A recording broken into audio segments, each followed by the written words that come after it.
Hello. आज का topic है टोटल नी रिप्लेसमेंट TKR। उसकी एक्सरसाइज देखेंगे। प्रीवियस लेक्चर में हमने स्ट्रोक का असेसमेंट डिटेल में देखा था, आप वो लेक्चर देख सकते हो। और अभी TKR देखते हैं, इसकी कौन सी एक्सरसाइज है और क्या इम्पोर्टेंस है, क्या ध्यान रखना होता है। ओके, वो देखते हैं। Phase hospital stay. हॉस्पिटल में जब पेशेंट है तो आपका क्या गोल होगा? Control of pain, swelling and infection. Pain control करना है, स्वेलिंग को कंट्रोल करना है और इन्फेक्शन ना हो उसका ध्यान रखना है। Active knee flexion to 90 degree. Knee flexion जो रेंज है उसकी कितनी 90 डिग्री जितनी अचीव करनी होती है। फुल पैसिव नी एक्सटेंशन। फुल पैसिव नी एक्सटेंशन होना चाहिए। ओके, एक्सटेंशन की जो रेंज है वो फुल आ जाए 7 डेज में, वो आपको ध्यान रखना है। Safe independent ambulation with assistive device. ठीक है, वो जो पेशेंट वॉकिंग करता है उसके लिए आप सेफ असिस्टिव डिवाइस वॉकर आप यूज़ कर सकते हो। ज़्यादा कंफर्टेबल है तो स्टिक भी यूज़ करके पेशेंट वॉक करते हैं, तो उसके लिए ये ध्यान रखना है। देखो, फर्स्ट वीक में क्या प्रोटोकॉल रहेगा? Cryotherapy for 20 minutes. क्रायोथेरेपी देना है। आइस पैक आप दे सकते हो 20 मिनट्स के लिए। ओके, आइस पैक 20 मिनट्स दे सकते हो, जिससे क्या होगा कि उसका जो स्वेलिंग होगा, पेशेंट का पेन रिड्यूस होगा, स्वेलिंग रिड्यूस होगा। ठीक है, तो क्रायोथेरेपी उसको मीडियली एस्पेक्ट, लेटरली इस तरह से आपको रखना है। जो वो बैंडेज लगी होती है, जो स्टिचेस लिए होते हैं उस पर, वो भीज ना जाए। ओके, वो ध्यान रखना है। उसके लिए क्या करोगे? टॉवेल में रैप करके भी उसको नी के सराउंडिंग आप ये आइस पैक रख सकते हो। दूसरा है करेक्ट पोजीशन देनी है on bed. Towel roll under lower calf for relief of heel pressure and allow some knee extension. तो इसमें देखो, जो पिलो रोल करके कहाँ पे रखना है? ये काफ, लोअर काफ जो है ना, ये आप देख सकते हो फिगर में, यहाँ पे रखना है। तो उससे क्या होगा? पेशेंट का जो एक्सटेंशन है वो भी अचीव होगा। ओके, नी एक्सटेंशन में रहेगा। और दूसरा, इसमें जो प्रेशर होगा वो भी रिलीव होगा। ओके, हील के यहाँ पे जो प्रेशर आता है वो रिलीव होगा, क्योंकि ये हमने अंदर उसके क्या रखा है? टॉवेल रोल करके रखा है। और दूसरा है नो पिलो अंडर नी। आपको ये ध्यान रखना है कि पिलो नी के नीचे नहीं रखना है, क्योंकि उससे क्या होगा? उसका जो फ्लेक्शन डिफॉर्मिटी है वो डेवलप हो जाएगी। जो एक्सटेंशन फुल अचीव करना है वो नहीं अचीव हो पाता है, जिससे क्या एक्सटेंशन लेग रह जाता है, वो आगे हम देखेंगे। दूसरा, एंकल पंप एक्सरसाइज करवानी है। एंकल टू मूवमेंट करते हैं ना, वो एंकल टू मूवमेंट करना है। Prevent blood clot by keeping blood circulating in your legs can help relieving swelling. तो ये क्या करेगा? ब्लड क्लॉटिंग को प्रिवेंट करेगा, क्योंकि ब्लड इससे सर्कुलेशन इंक्रीज होता है एंकल टू मूवमेंट से, और ये स्वेलिंग को भी क्या करता है? रिड्यूस करता है। और आपको मतलब 30 रिपीटेशन हर एक घंटे में करते रहना है। ओके, 30 रिपीटेशन किया, फिर 1 घंटे के बाद वापस से 30 रिपीटेशन करो। इस तरह से कंटिन्यू आपको ये एंगल पंपिंग वाली एक्सरसाइज तो करती ही रहना है, जिससे क्या होगा? सर्कुलेशन प्रॉपर बढ़ेगा और सर्कुलेशन होगा पूरे लेग में, और हीलिंग भी इसमें इंक्रीज होता है। ओके, ब्लड सर्कुलेशन होता है, और जहाँ पे स्टिचेस लिए वहाँ पे हीलिंग भी इसमें जल्दी देखने को मिलता है। दूसरा है क्वाड सेट्स। क्वाड सेट्स में help in strengthen of the quadriceps muscle, hold 10 second then release. देखो आगे फिगर में मैं बताती हूँ। इस तरह से इसमें क्या करना है? एक टॉवेल रोल करके नी के नीचे रखना है, और उसको प्रेस करने के लिए डाउनवर्ड प्रेशर देगा। ओके, डाउनवर्ड डायरेक्शन में इस तरह से प्रेशर देगा पेशेंट नी से, और उसको होल्ड करके रखना है। 10 सेकेंड होल्ड रखना है। स्टार्टिंग में आप फर्स्ट डे हो तो आप 5 सेकेंड भी होल्ड रख सकते हो। ओके, थेरेपिस्ट काउंट करेगा 1 2 3 4 5, ठीक है, इस तरह काउंट करना है, फिर उसको रिलीज़ करने को कहना है। इस तरह से 10 रिपीटेशन करवाना होता है क्वाड सेट से। इससे क्या होगा, क्वाड्रिसेप्स मसल जो होता है वो स्ट्रेंथन होता है। दूसरा है SLR एक्सरसाइज करवाएंगे विथ और विथआउट सपोर्ट। अगर पेशेंट नहीं कर पा रहा है, ओके, फर्स्ट डे आप नहीं कर पा रहे, तो उससे क्या आप उसको सपोर्ट दे सकते हो हैंड का।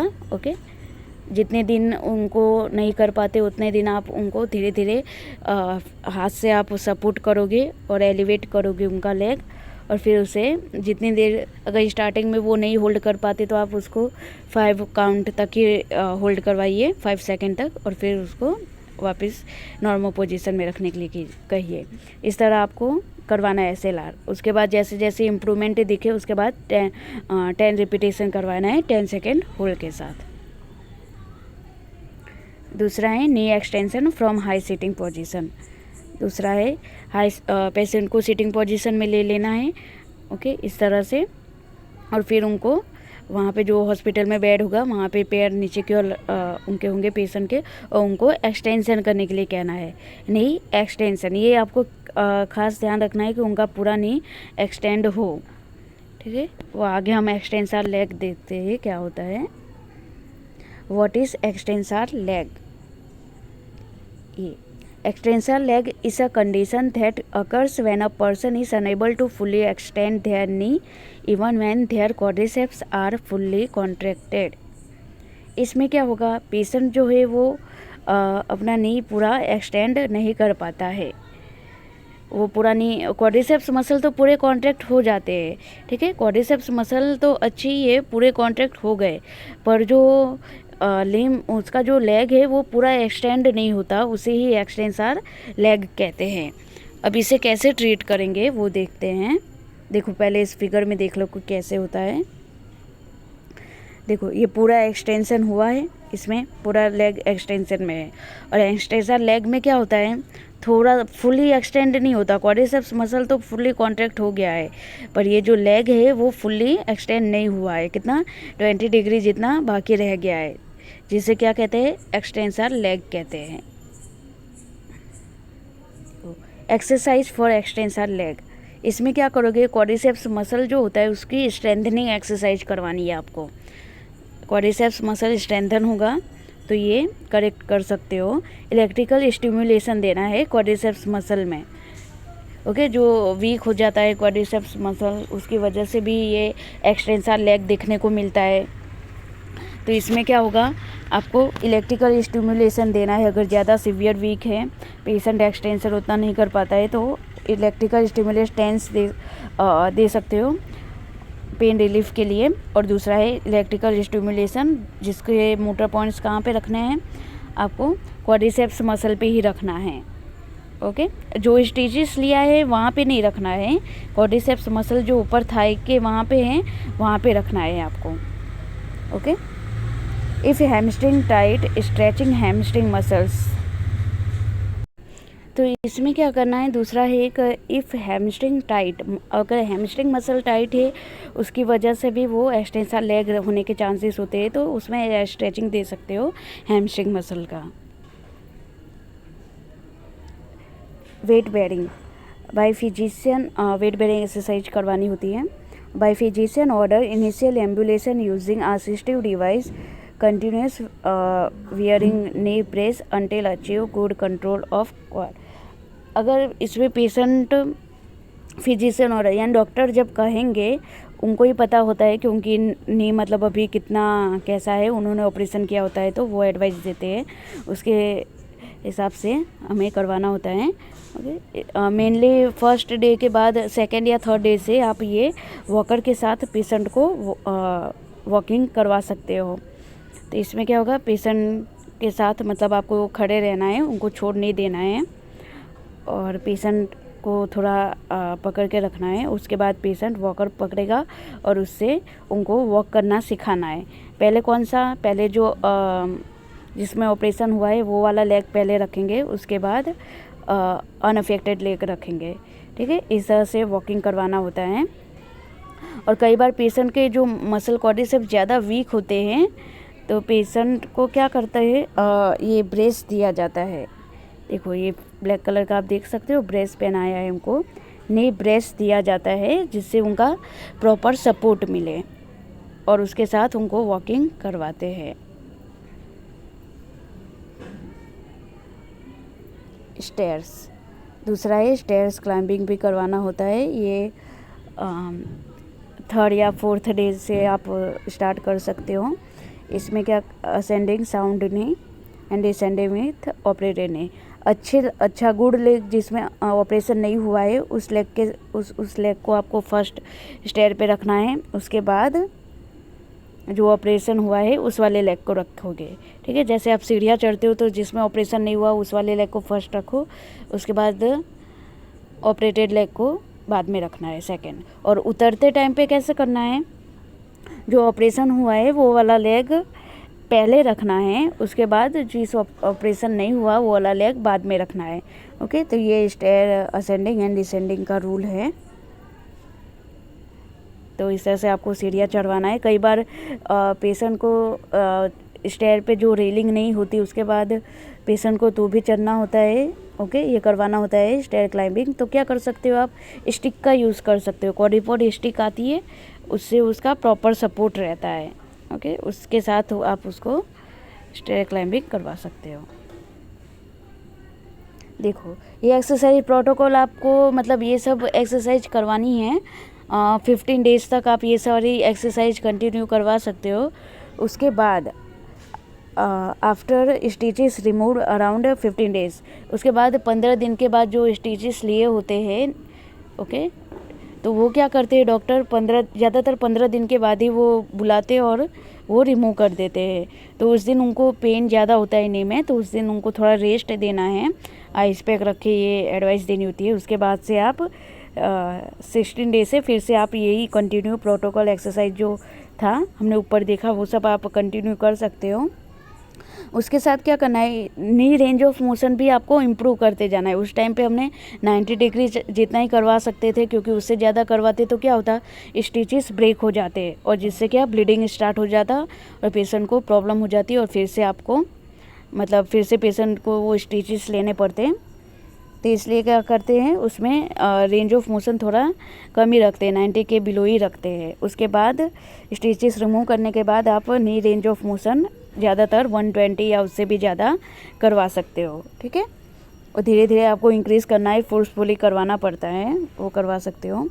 शॉर्ट क्वाड आर्च, इसमें क्या होता है, बड़ा सा पिलो होगा या बड़ा सा पिलो लेना है, उसको नी के नीचे रखना है और पेशेंट क्या करेगा, अपने नी को रेज करेगा। देखो जैसे कि ये है, इसके नीचे बड़ा सा पिलो रखा है ऐसे, इसके बाद ऐसे पेशेंट नी को एक्सटेंड करेगा ऊपर की ओर, ठीक है। उसके बाद नी को नीचे रखेगा, फिर से उसको ऊपर की ओर करेगा और 10 काउंट करना है और फिर नीचे रखना है। ओके, इसे क्या कहते हैं, शॉर्ट क्वाड आर्च कहते हैं।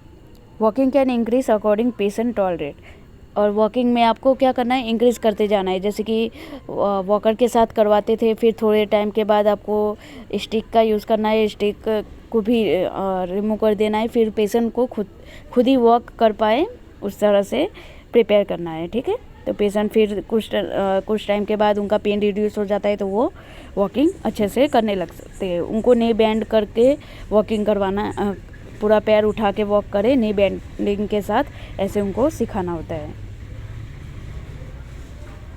Enhance muscle strength and endurance, muscle strengthening increase करना है, एंड्योरेंस इंक्रीज करना है। ओके, आप वेट कफ बांध सकते हो, वेट कफ के साथ आप इसको स्ट्रेंथनिंग करवा सकते हो और रिपीटेशन इंक्रीज कर सकते हो, ठीक है। फिर स्क्वाटिंग एक्सरसाइज भी करवा सकते हो। इंक्रीज रेजिस्टेंस ग्रेजुअली, ओके, जैसे कि 1 kg दिया, 500 ग्राम का सैंड बैग यूज़ किया, फिर 1 kg 2 kg इस तरह से आप उसका रेजिस्टेंस इंक्रीज कर सकते हो। फिर है नी फ्लेक्शन इन ऑल पोजीशन, आप सारे पोजीशन में नी की एक्सरसाइज बाद में करवा सकते हो। ओके, तो उसमें कौन सा, सुपाइन पोजीशन में करवाया, उसके बाद आप साइड लाइन में करवाओ, उसके 2 नी के बीच में पिलो रखो और फिर साइड लाइन में उनका नी बैंड करवाओ, ये करवा सकते हो। और दूसरा है प्रोन पोजीशन में प्रोन पोजीशन में भी आप नी बेंडिंग करवा सकते हो, उसमें ज़्यादा इम्प्रूव होता है नी फ्लेक्शन। तो ये तीनों पोजीशन हैं, इसमें आप नी फ्लेक्शन करवा सकते हो। दूसरा है एडवाइस। अब क्या एडवाइस दोगे पेशेंट को? Avoid sitting with knee flexion over 30 minute. Knee flexion करके जो पलोठी मार के बैठते हैं वो उनको नहीं बैठना है वैसे, तो इसमें से ज़्यादा नहीं बैठना है, ठीक है। Avoid sitting with leg hanging और gravity dependent position.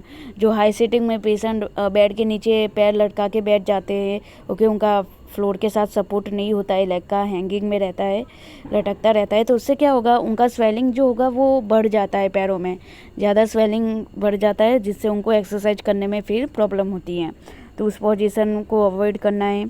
Avoid twisting your knees, यानी ऐसे ट्विस्ट हो गया अचानक नहीं, उसको अवॉइड करना है। Don't involve in high impact sports. कोई आप हाई जैसे कि हॉकी हो गया, वो सारे फुटबॉल हो गया, ये सारे स्पोर्ट्स को अवॉइड करना है, ठीक है।